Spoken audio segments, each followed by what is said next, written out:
pour informer nos parents. Hier, c'est un dirigeant de la police qui a été arrêté. C'est Kone Zakaria qui avait été torturé. C'est X et Y qui était déjà mort. Mais Kone Zakaria même, il est où? Est-ce qu'il est mort? Est-ce qu'il est vivant? Il y a quoi qui se passe? Kone Zakaria, si tu es vivant, il faut nous dire où tu étais. Bonjour, monsieur Ladi. Oui, bonjour, monsieur. Vous allez nous expliquer un peu aujourd'hui, le 13 septembre, ici chez vous, pourquoi vous êtes venu chez vous au village aujourd'hui? Ok, merci beaucoup. Aujourd'hui, c'est le 13 septembre. Et je suis allé à la Mecque pour aller me confier à Dieu. Ça fait 17 fois que je vais à la Mecque pour prier pour mon village, pour prier pour ma région, pour prier pour la Côte d'Ivoire. Donc, je suis arrivé la semaine passée. Donc, je ne peux pas rester à Abidjan sans venir me présenter à ma mère qui a 99 ans. Il faut que je vienne prendre la bénédiction de mon père, ma mère et mes papas qui sont ici et mes oncles et tous mes parents. Donc, c'est pour cela que je suis venu aujourd'hui, vendredi, pour venir faire la prière de vendredi à la grande mosquée de Séguélon. Et après la grande prière de Séguélon, je suis venu dans mon village qui est Ndéou. Donc actuellement, je suis à Ndéou pour venir saluer ma mère, pour venir faire la bénédiction et prendre la bénédiction de ma mère. Donc voilà l'objet de ma visite. Et mes parents m'ont fait la bénédiction et j'ai fait la bénédiction pour mes parents. Et vous savez, la Mecque, c'est un coin sacré.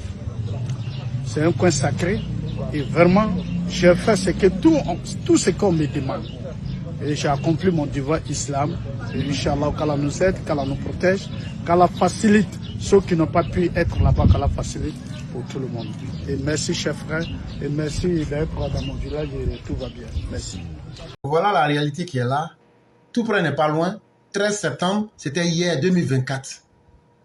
La vidéo est là, allez regarder. Donc voilà la grande différence entre le faux et le vrai.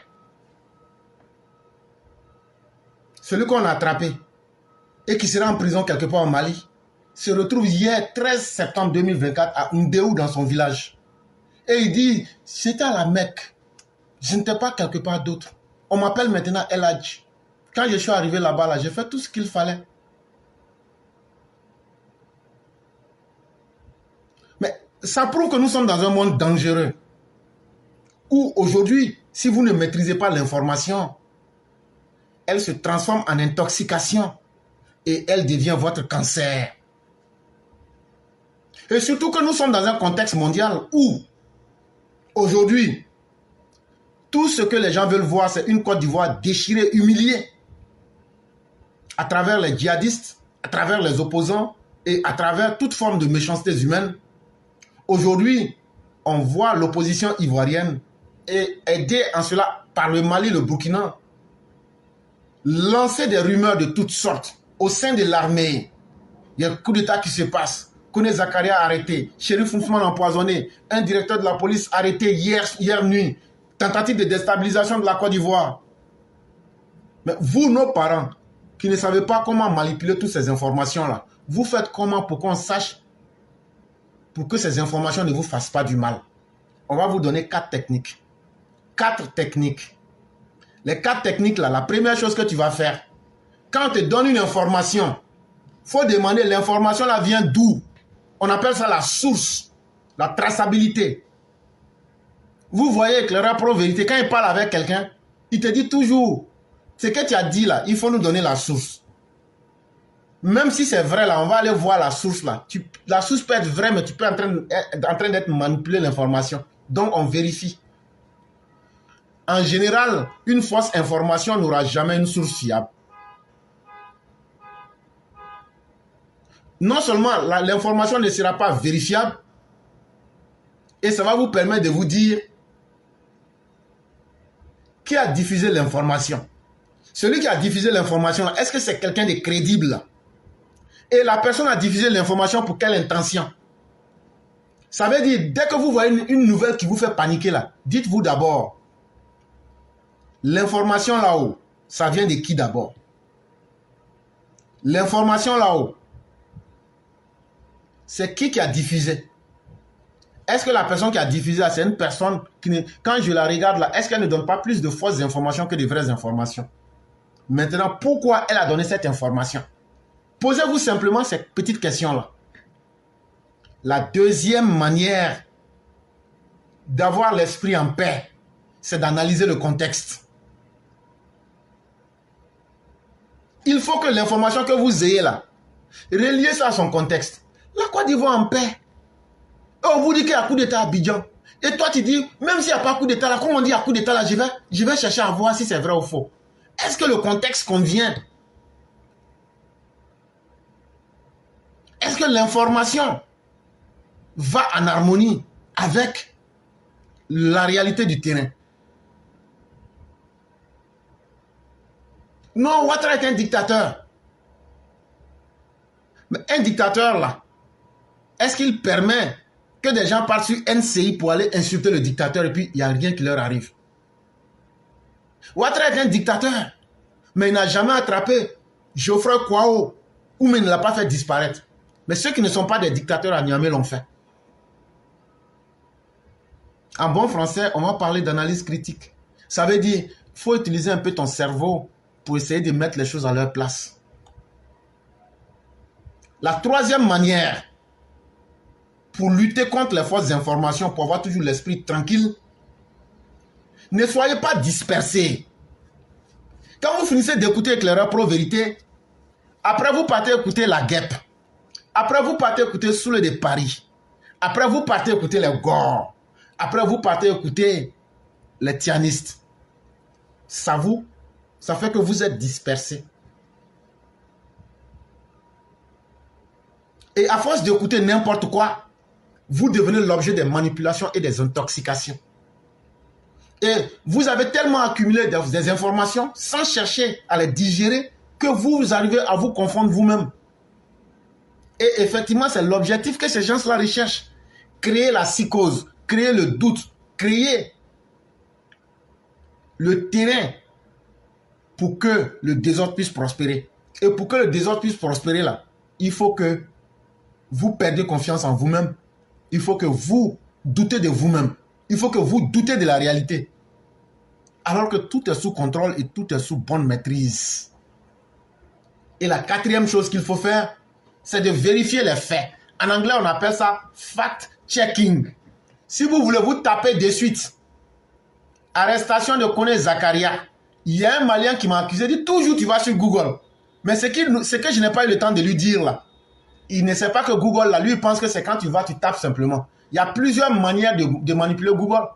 Google a plusieurs intersections. Google que vous voyez là, il y a plusieurs choses dans Google.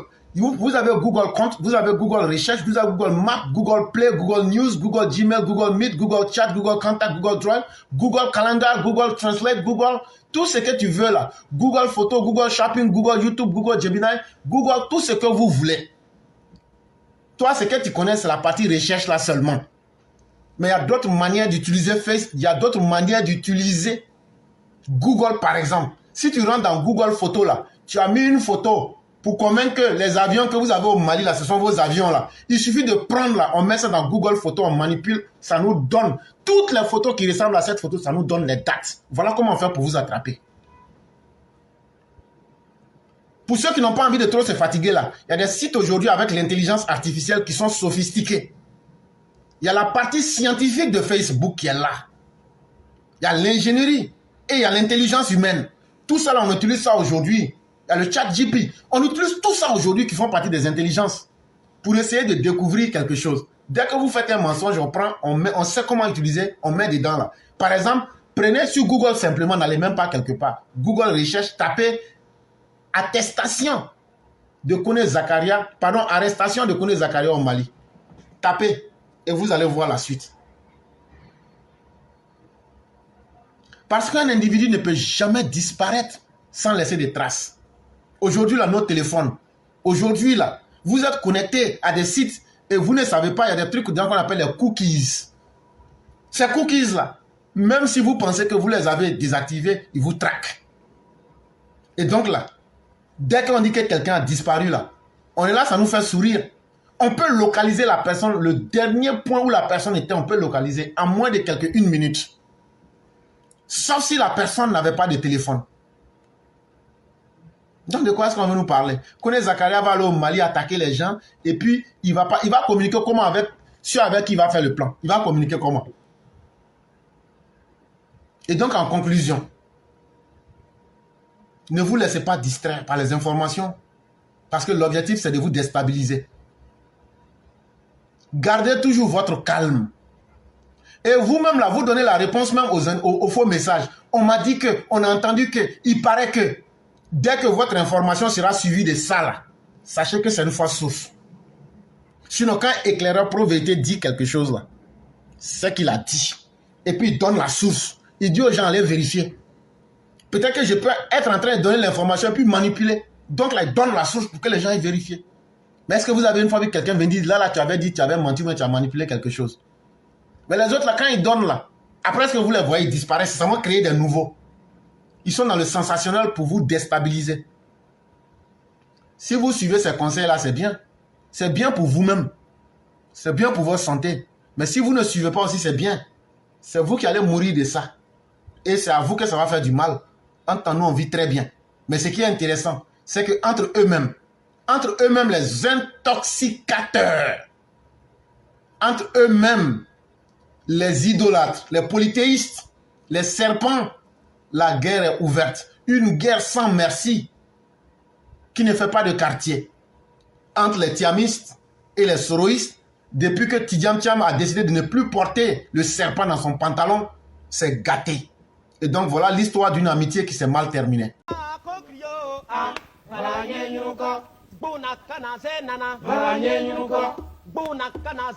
J'ai dit il était une fois. On veut comparer Guillaume Soro à qui? À Tidiane Thiam. Mais écoutez, Tidiane Thiam, est-ce qu'il a même déjà gagné une élection dans ce pays? Non, mais Tidiane Thiam, est-ce que Tidiane Thiam a déjà commencé à faire la politique dans ce pays? Est-ce que Tidiane Thiam a déjà affronté l'adversité? Il a certes à un moment donné été nommé ministre, mais est-ce qu'il a déjà mené la bataille politique dans ce pays, Tidiane Thiam? Continue. Est-ce que vous pensez que l'expérience du combat politique de Tidiane Thiam est comparable à celle de Guillaume Soro? Que ce soit en temps de conflit ou en temps de paix. Est-ce que Tidiane Thiam nous impressionne comme candidat à l'élection présidentielle?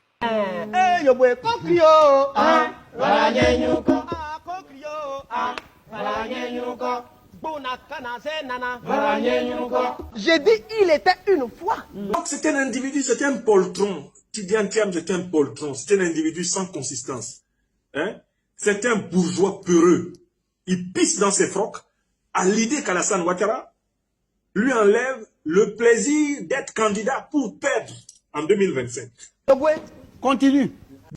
Est-ce que vous voyez à quel point c'est lâche de la part de Tidiane Thiam de faire ça à ce moment précis de l'histoire? Vous voyez comment le PDCI est devenu un parti de menteurs?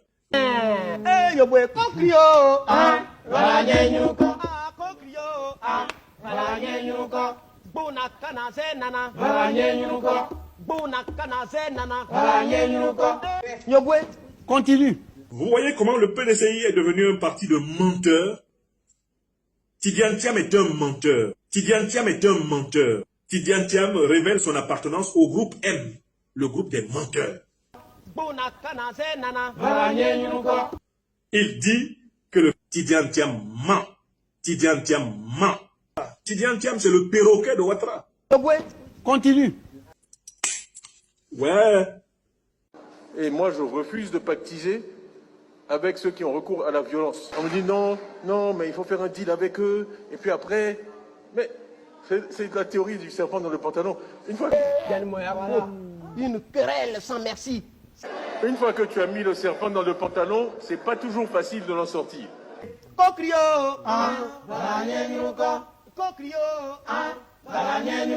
Non, il faut faire alliance et puis après tu vas te débrouiller. Non, il vaut mieux ne pas mettre le serpent dans son pantalon. J'ai dit il était une fois. Il dit qu'il est le président d'un parti, il ne connaît même pas l'histoire de son parti. Il faudrait que je le fasse asseoir pour lui enseigner l'histoire du PDCI-RDA. Car je l'ai étudié scientifiquement. Il faudrait que Tidiane Thiam demande au professeur Jean-Noël Loukou de le faire asseoir et de lui enseigner parce qu'il ne connaît pas l'histoire. Ah non, le PDG est un parti de paix qui a réprimé la rébellion du Bébier dans le sang. Continue. C'est GPS. La rébellion du Bébier dans les années 70 a été réprimée dans le sang. Kragbe Nyagbe a été tué. C'est Guillaume Soro qui était président de la Côte d'Ivoire.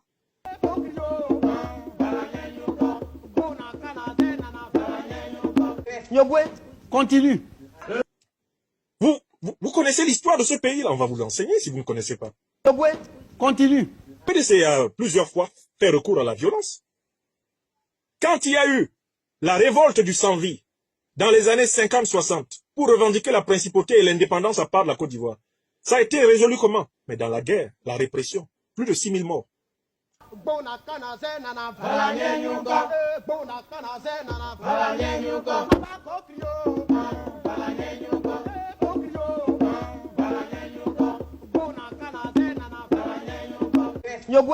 Continue. Allez demander dans le sans-vie ce que l'État de Côte d'Ivoire, République sous Houphouët-Boigny a fait pour rétablir l'unité du territoire ivoirien. Le sans-vie fut écrasé, je dis bien écrasé, par la force militaire. C'est Guillaume Soro qui était président.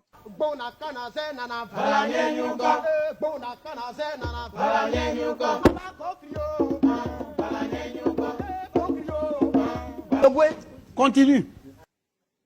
C'est Guillaume Soro qui a emprisonné les gens à la prison d'Assabou. C'est Guillaume Soro qui a fait mourir Ernest Boka en prison. C'est Guillaume Soro. Vous voyez comment les gens sont mauvais.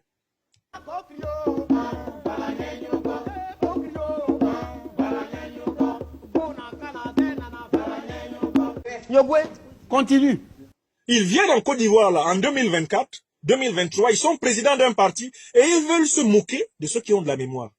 Il n'y a pas un parti politique en Côte d'Ivoire. Parmi ceux qui ont gouverné. C'est la théorie du serpent dans le pantalon. Une fois qui n'ait pas utilisé la violence. Il n'y en a pas. Parmi tous les partis politiques de gouvernement en Côte d'Ivoire, il n'y en a pas un seul qui puisse dire « je n'ai pas fait recours à la violence ». C'est faux. Et c'est d'autant plus difficile que quand vous exercez le pouvoir, mais vous exercez aussi ce qu'on appelle le monopole de la violence. L'une des définitions de l'État, selon Max Weber, c'est justement que l'État, c'est cette puissance qui se donne la capacité de monopoliser la violence dans un territoire. Pour qui vous proclamez ça, ah non, on est les gens de paix, qui visent pacem para bellum, disent aussi les latins, qui veut la paix, prépare la guerre. Une querelle sans merci. Sur la terre, il faudra toujours faire usage à un moment donné de la puissance pour faire respecter la justice. Ce serait l'idéal. Bon, écoutez, je voulais vraiment parler de ça pour dire à M. Tidiane Thiam que s'il veut nous rejoindre dans le terrain de la rhétorique, de la stylistique, s'il veut vraiment nous rejoindre dans le terrain de l'invention des figures de style pour s'attaquer à l'opposition, puisqu'il est opposant à l'opposition, pour le compte du pouvoir Ouattara, eh bien, bienvenue, il aura de la répartie. Je lui demande de bien préparer ses communicants parce que ça va voler très haut et très fort.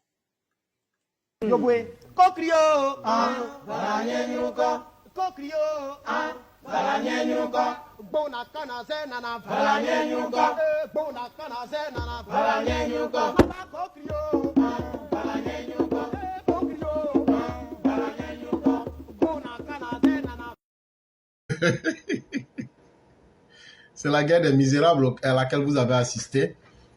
Et vous voyez comment des gens peuvent être pauvres intellectuellement au point de se mettre si bas. Et c'est ceux-là qui veulent un jour commander en Côte d'Ivoire pour gérer les Ivoiriens. Ça fait simplement pitié. Et c'est très malheureux. Et c'est pourquoi nous disons aux uns aux autres, sachez à qui confier vos destins. Parce qu'à la fin de la journée, ces gens-là n'ont de vision que leurs intérêts particuliers.